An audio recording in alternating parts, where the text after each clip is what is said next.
Ladies and gentlemen, welcome to episode number 23 of the Hougie and Grinder Show. We got just Hougie with you this week because Grinder Kev's laptop decided it didn't want to continue living anymore. So that's why we didn't have an episode for you last week, because he had all the stuff on that laptop and it has officially been retired. Went the way of Milan Lucic. So, episode 23, we are brought to you by Slapstick Decals and Stickers. Call Rob and the boys at Slapstick for all your decals, stickers, banners, shower curtains, lampshades, lawn chair needs. Get at them on Facebook or give them a call, 403-505-9693. So, got a lot to talk about today. I believe the last time we talked was about the 10th of March because we lost last week. So the Oilers have been through a lot in the last couple of weeks. We got absolutely shit kicked by the Stars, 7-2. I lost to the Blues in OT, beat the Predators, beat the Sharks, got absolutely embarrassed by the Panthers, and then got embarrassed again by the Tampa Bay Lightning the other night. I don't know what's going on with this team, man. I really don't. Maybe somebody's got some insight into it. There's been some comments made, in post-game interviews and such that really kind of worrisome about the vibe in the room. I'm sure y'all heard it. Connor McDavid talked about after the Lightning game how polished, how well-rehearsed that team is, how good they are under John Cooper. And, somebody asked, well, is that a Knoblauch problem? Or it was probably that idiot Mark Spector. But, Connor kind of threw Knobber under the bus. He says, you're going to have to talk to Knobber about that because that's his deal, I guess it is. And he's not wrong. He's not wrong. So, let's get into it. There's a lot of stuff I want to talk about that I think is a problem on this team, and some good. We got some good stuff today too. First and foremost, we're going to jump back on the Evan Bouchard. Actually, first thing I want to do, notice a hat. If you're watching the video, it's my Rebels hat. They're my local junior team. They made the playoffs, so go Rebels, go. And I also wanted to give a shout out to the baby Rebels. They've got a kid on there. His name's Madden to Know. Now, if you're any kind of a hockey fan in Canada, you've probably heard of this kid. He's 2029 draft eligible, playing for the U15 AAA baby Rebels out of Red Deer.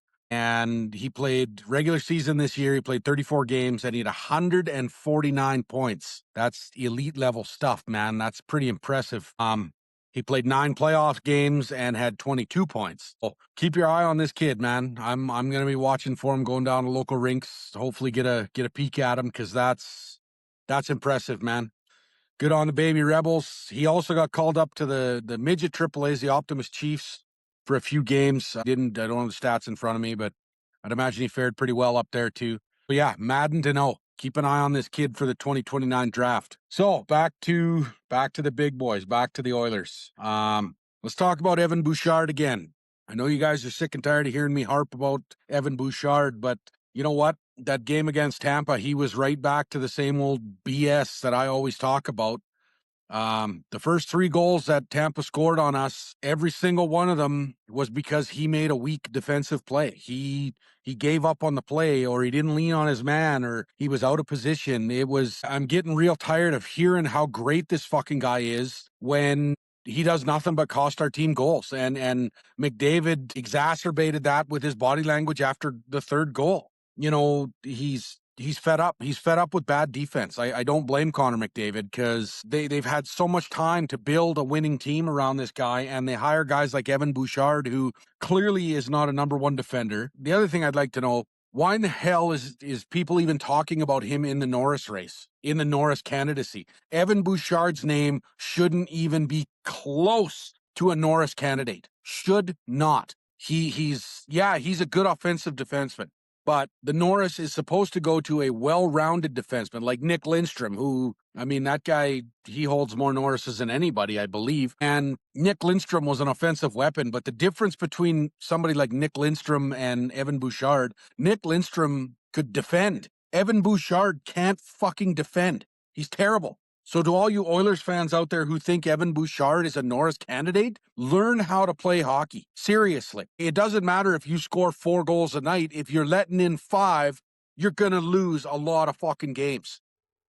And it's the defense on this team is led by Evan Bouchard, I guess you could say. He's kind of the face of it. But we also need to talk about Darnell Nurse. Darnell Nurse is the second highest paid defenseman on this team, and that guy couldn't defend on a frickin' Pee Wee League game, even though he's got all the skills to use it or to do it. I mean, it seems to me he's like a Jesse Pugliarvi 2.0. The guy's got all the tools, all the skills, all the knowledge, but absolutely refuses to put them in practice. I don't get it. I don't understand what is going on with Darnell Nurse. He signs that big $9.5 million contract, and he hasn't been the same since. He's lost that meanness to his game. You've seen it in the game against the Panthers and Tampa Bay. He's just not there. He's not there. He's not polished. He's not. And I don't know if it's lack of a partner or what the deal is. Like, he's playing with Connor Murphy now, and Connor Murphy's been good. You know, let's face it. Connor Murphy's been probably their second best defenseman other than Matthias Ekholm. Connor Murphy's been it, man. He's been a really good addition to the blue line. And for whatever reason, they just can't seem to keep the puck out of their net because they can't defend. I don't know. I mean, if I were Paul Coffey at this point, I'd be juggling lines on the defensive pairings because clearly what they're doing isn't working. I'd probably push Darnell Nurse down to the third pairing, and I'd put Murphy up with Ekholm, and I'd have Bouchard and Emberson maybe on the second pairing. And I don't know. I don't know what is wrong with the defense on this team. It's very strange to me to see NHL caliber defensemen. I use that term very loosely with Bouchard and Nurse. Even Wallman, he has not been good in the last few games. They're blowing the zone ahead of the forwards in some cases. Why are defensemen blowing the zone? You should be the last guys out of the zone. And there's been a few times they've been picked off in the neutral zone, and it goes the other way for an odd man rush. And sometimes Connor Ingram was able to bail them out, and sometimes they weren't. And clearly, with their record in the last couple of weeks, it's not a winning formula. I mean, you go against top teams, the Stars are a contender. Let's face it. And that was a measuring stick game for the Oilers, and they laid an egg. They shit the bed. They did not play well. 7-2 is a fucking embarrassment. You know, if you lose to the Stars 4-3 or 5-4 in overtime, okay, you're in the fight. But 7-2? No, that's unacceptable. Not to mention the defending Stanley Cup champion Florida Panthers that, for whatever reason, they seem to have the Oilers' number, but they lost to the absolute worst team in the league right now in the Vancouver Canucks. They lost to one of the shittier teams in the Calgary Flames, and then they come in and slap Edmonton with a 4-0 shutout? What the hell is that? If you can't get jacked up to play the team that has beat you in the Stanley Cup Finals twice in the last 2 years, you need to seriously reevaluate being an NHL hockey player. I mean, even as a fan, I'm jacked up about that game because, let's face it, we all hate the fucking Florida Panthers. They're fucking terrible people. Terrible fucking representation of what the game is or should be. Let's go there. You know, I mentioned Jake Wallman. He has been mediocre at best. I mean, at least he doesn't have an albatross contract like a Darnell Nurse. But at the same time, I don't think we're getting our money's worth with him. I really don't. He was an addition that I don't think we needed. He's been lukewarm on the offensive side, and he's been not bad on the defensive side, but he definitely hasn't been great. Well, obviously after trade deadline, I mean, we're locked. This is our roster, and I cannot see us going deep in the playoffs with this defensive core. Now, Connor Murphy, like I say, he was a good addition, but he also comes up as a UFA. So if he sees this as the future of the team, is he going to re-sign with us? Or did we get fleeced on this trade too? As he was a rental. You know, there's some serious questions that Jeff Jackson and Stan Bowman and you know, even Paul Coffey and Chris Knoblauch need to sit down in the offseason and look at if we do not get back to the Stanley Cup Finals. And as Oilers fans, as I'm sure Connor McDavid is doing, what does the future of this team look like? What has Jeff Jackson done? Me and Kev talked about it a few weeks ago on our last show. We believe that this team, since Jeff Jackson took over, has taken significant steps backwards. And is it time for Connor McDavid to seriously look at pulling the pin if this team does not get back to the finals? I honestly would not blame him. I wouldn't. It makes sense as a professional, as an athlete that wants to win the Stanley Cup. You know, he could have had the Kirill Kaprizov contract and nobody would have blamed him. Nobody. because, he could have been the highest paid hockey player in all of the NHL because he's that good and he deserves it. Yet he takes all this huge pay cut and they dish it out to Evan Bouchard and other guys on the team, Andrew Mangiapane, and for nothing. We haven't improved. We've actually taken a step backwards. And, you know, I watched Corey Perry pretty close in the Tampa game the other night.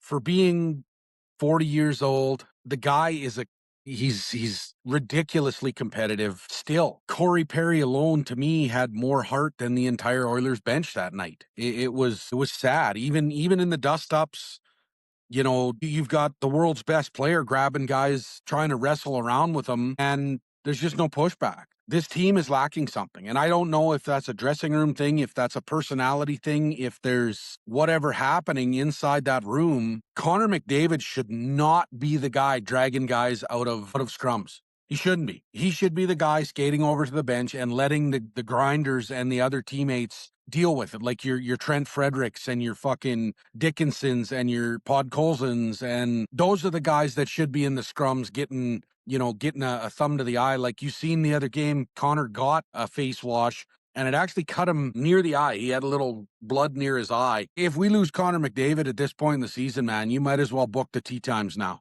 especially on this roster, because we're already got Draisaitl out till for the remainder of the regular season, which that worries me because, obviously Dry's number 2 on the team. And if you lose your number 1, you may as well pack up and take your shit and go home, because let's face it, those two are your bread and butter. There's no Stanley Cup runs. There's no nothing. They stir the drink. Connor McDavid and Leon Draisaitl stir the drink in Edmonton. And for Connor McDavid to be getting mixed up in that stuff, it's unnecessary. The rest of his teammates should be ashamed for not handling business on his behalf. You've seen it in the Oilers of the 80s. Wayne Gretzky was never in that type of shit, ever, because he had passionate teammates, guys that were miserable and mean, Esa Tikkanen and Mark Messier and Dave Semenko and Marty McSorley and Steve Smith and, guys that would, well, for lack of a better term, they'd handle that bullshit so Gretzky didn't have to. And your guys that are not heavyweights in the league, but your Darnell Nurse and your fucking Podkolzin, those are the guys that should be handling business for Connor McDavid.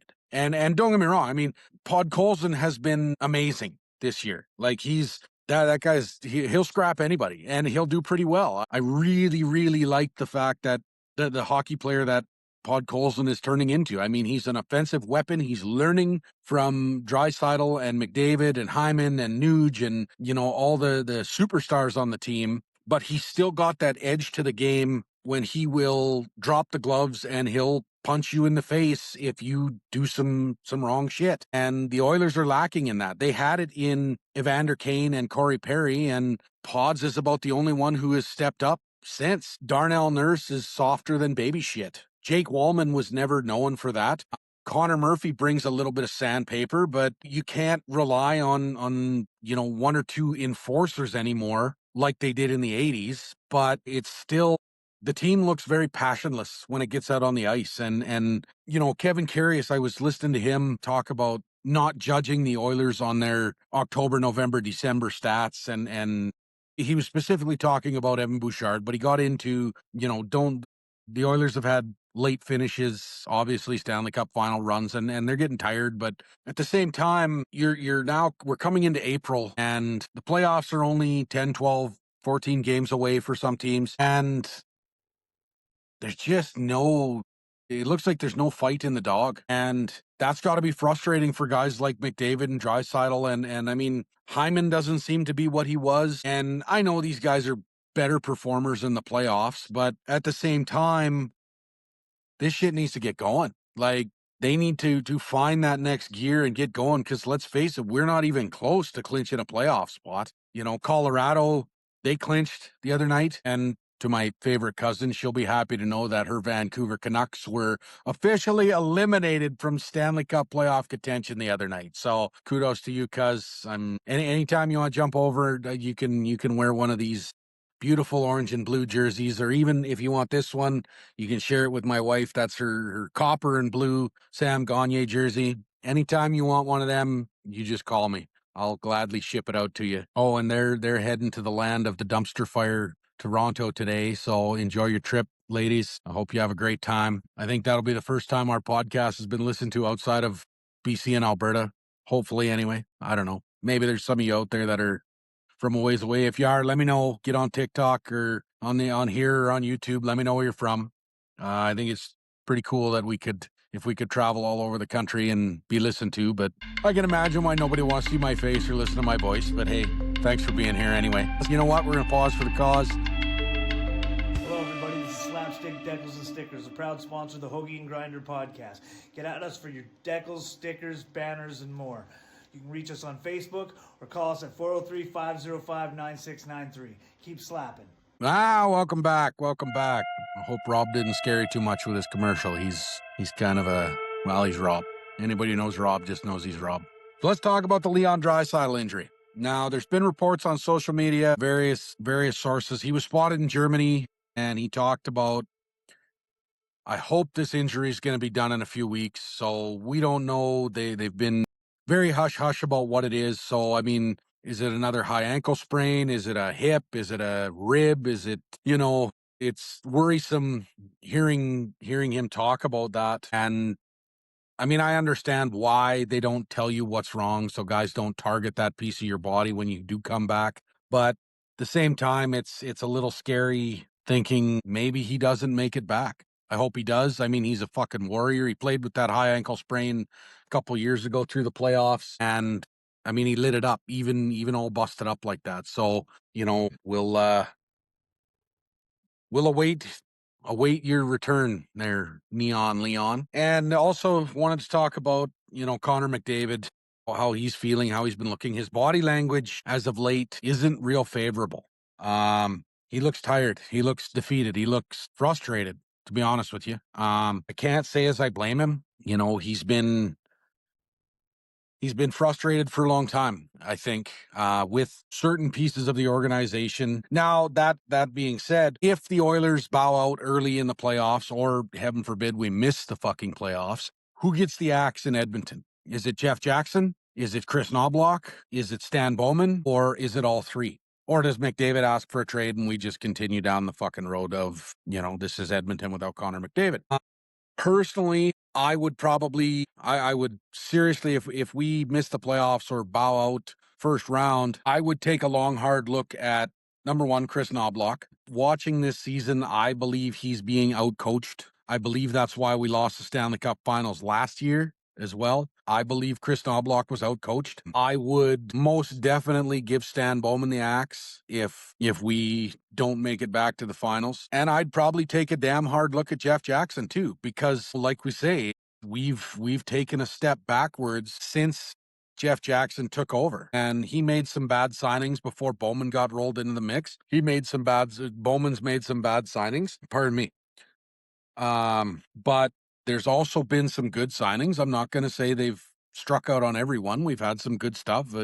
Silly Pod Colson is a prime example of that. Thanks, Vancouver. Pods has been a diamond in the rough.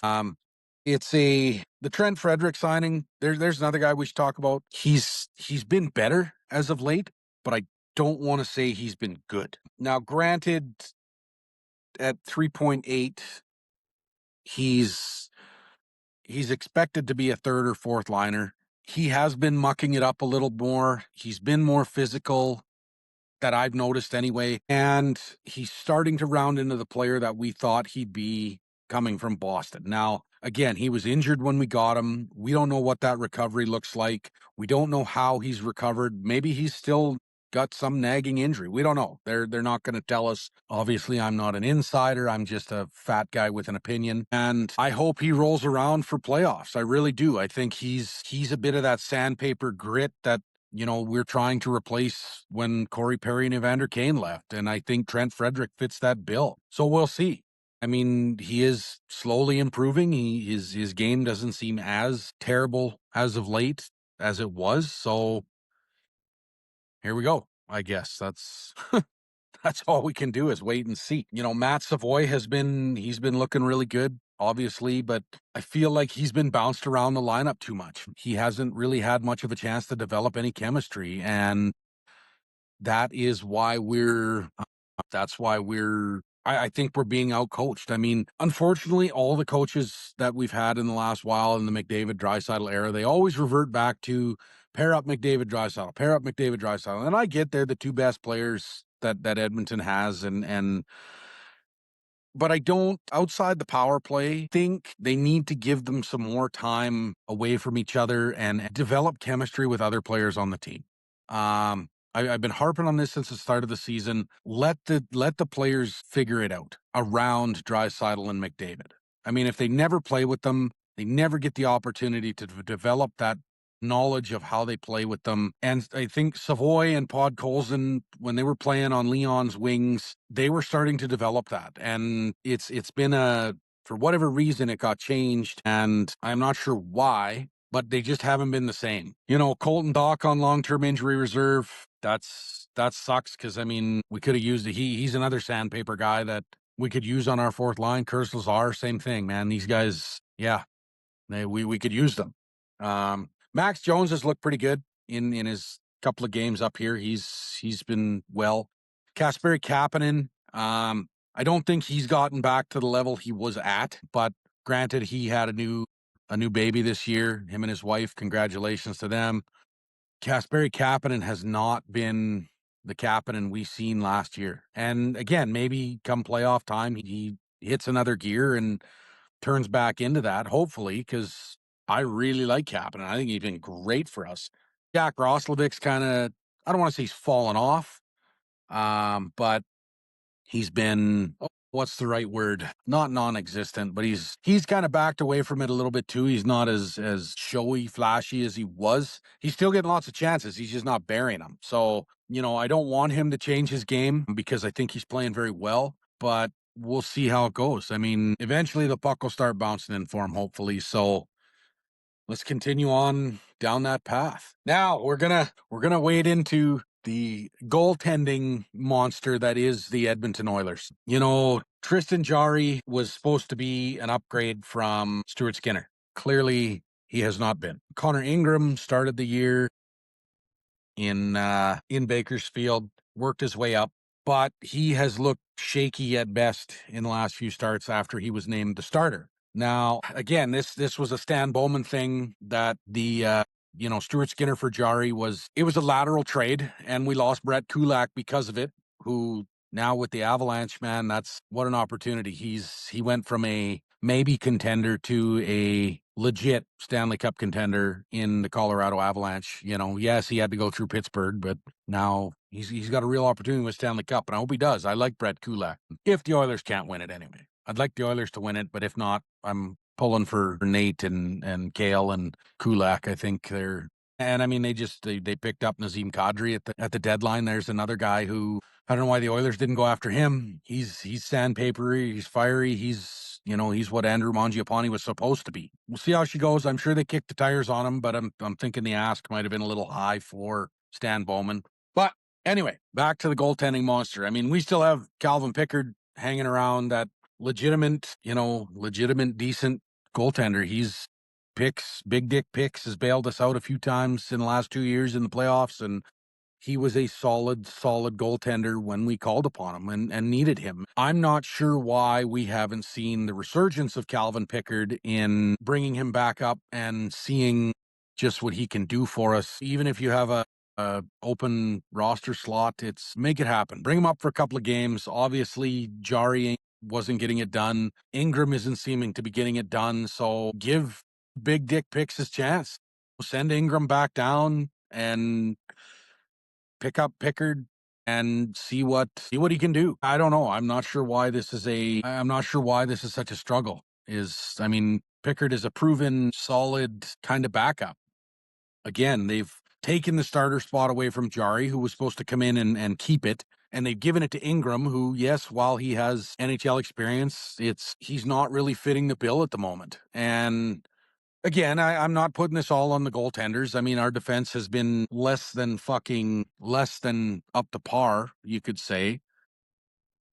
And I think that's a problem we're going to cross. It's going to come back and bite us, is this goaltending monster that happened this year with the knee-jerk trade of Stuart Skinner. So we'll see. I mean, the other guy I'd like to see brought up and given a shot, as you know, we talked about no passion. I'd like to see Connor Clattenburg brought up for a few games too. Again, give the kid a shot, inject a little fire into this lineup, light some guys, light a fire under some guys' asses. Let's see what's going. Let the kid have a shot. I'm not sure why we're so reluctant to do that. They're playing well in Bakersfield. I get it that you want to compete down there in the farm too, but at the end of the day, the big team is the one that needs the talent. That's why you have the farm team, the development system. So let's see it. Hell, what do you got to lose? You gonna lose another fucking game? What do you got to lose? Who cares? Me and Kev argued about this last episode. Let's push. Let's push for McDavid. Let's go all in on it.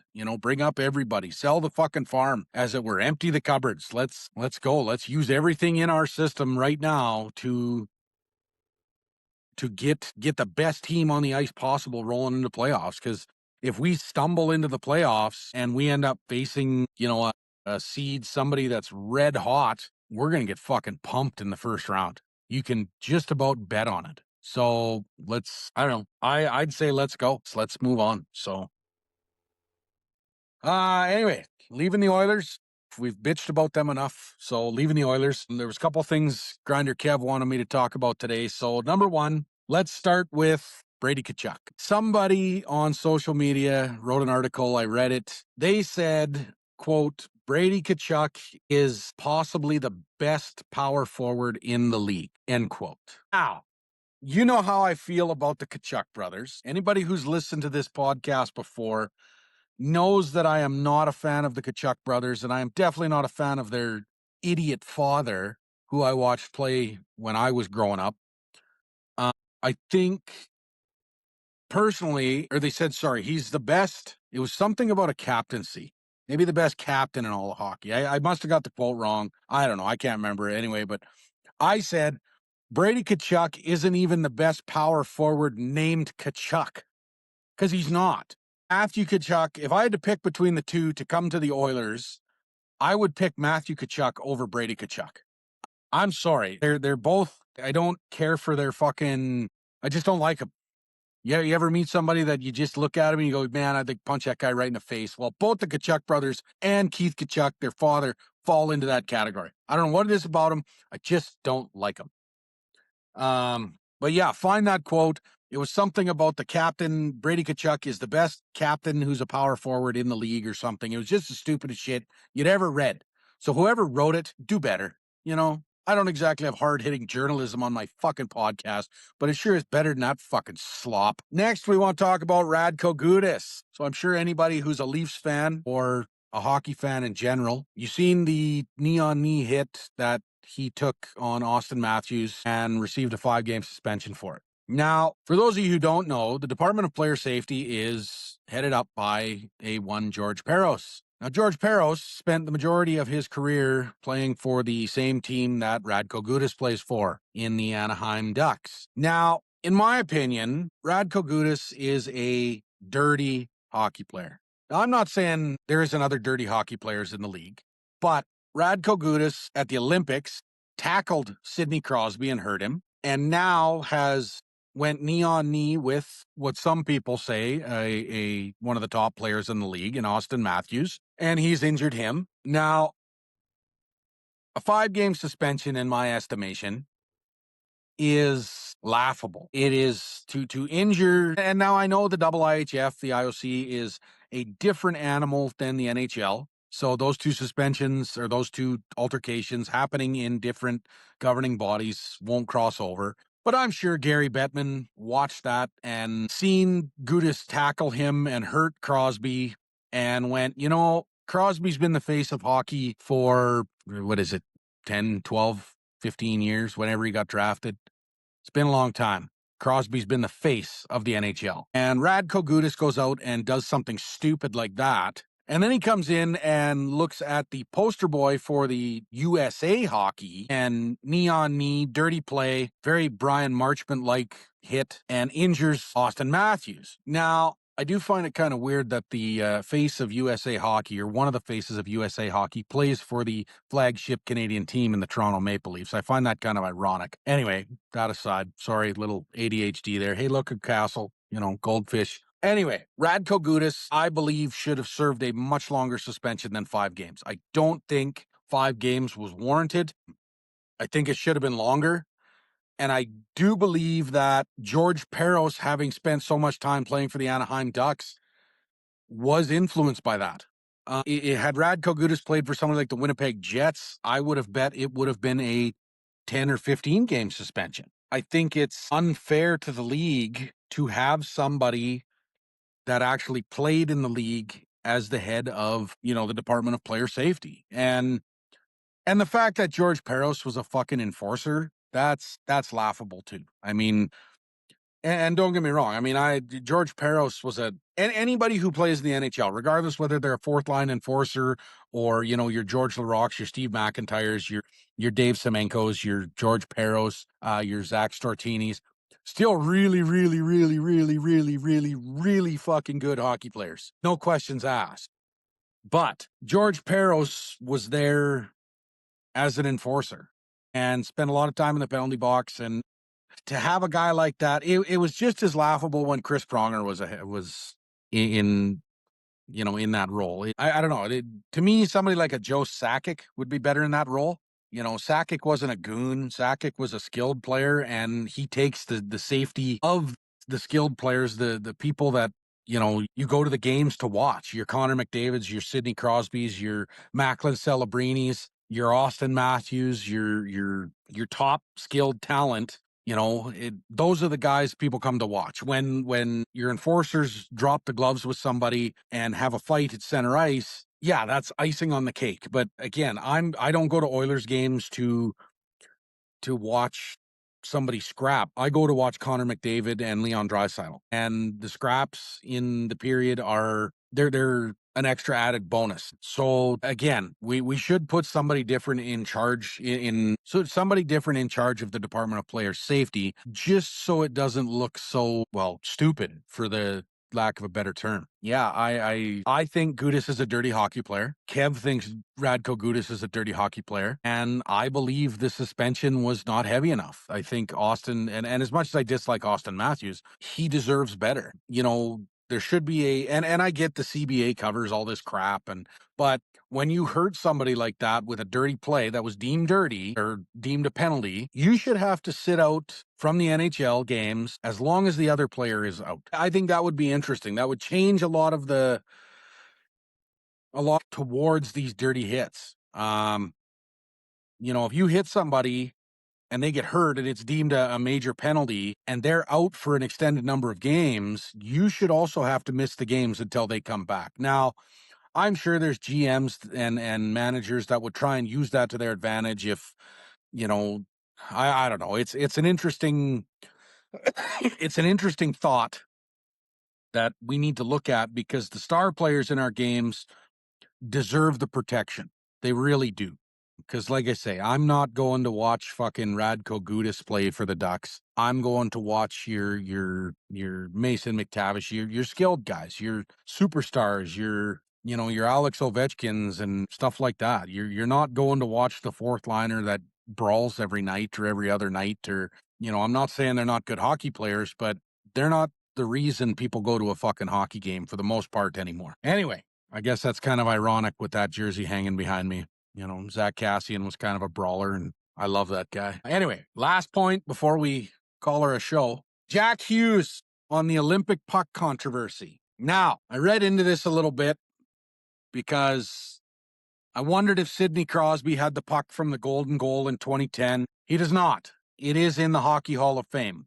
Now, I get Jack Hughes wants to give that puck to his dad.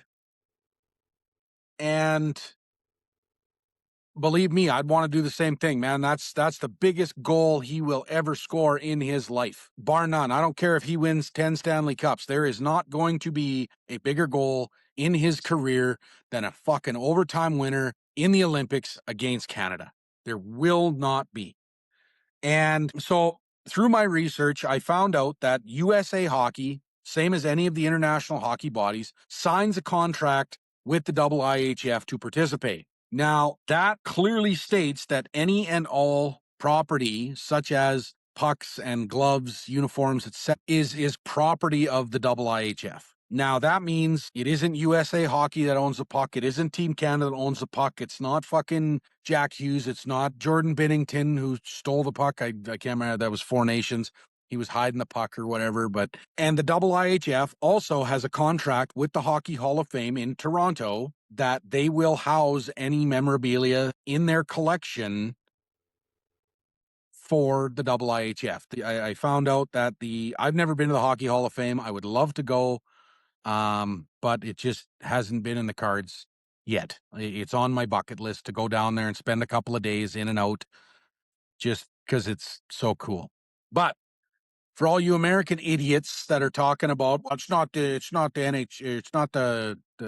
Olympic Hall of Fame, it's an NHL Hall of Fame. No, it is the Hockey Hall of Fame, which means the hockey, any hockey body, the PWHL, the international leagues, the IIHF, the NHL, the CHL, back when the WHA was around, I believe they have memorabilia from the WHA.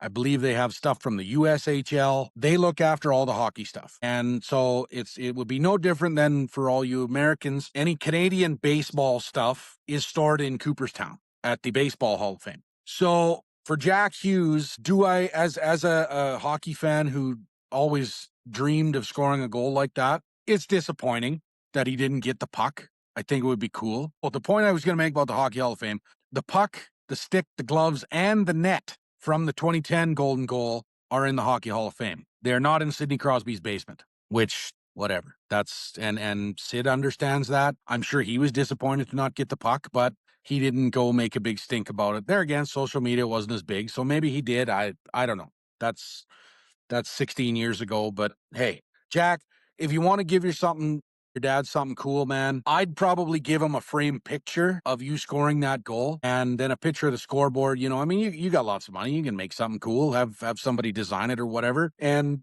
I would assume they get to keep their uniforms or jerseys. I'd have the jersey frame too, right? I mean, I got a thing for framed jerseys and shit. So that'd be what I'd do.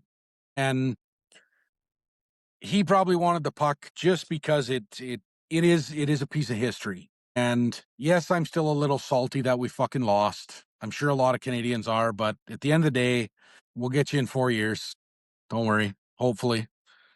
Other than that, I agree with the IIHF putting everything in the Hockey Hall of Fame like that. You know, it was a game for the ages. I think while it would be cool to give it to his dad, I'm sure, you know, give him your fucking jock strap or something. I don't know. It's whatever. Anything to remember the game because it was a hell of a game. Yeah. Getting sad thinking about it that we lost. It kind of still pisses me off, but oh well, we'll get him in 4 years.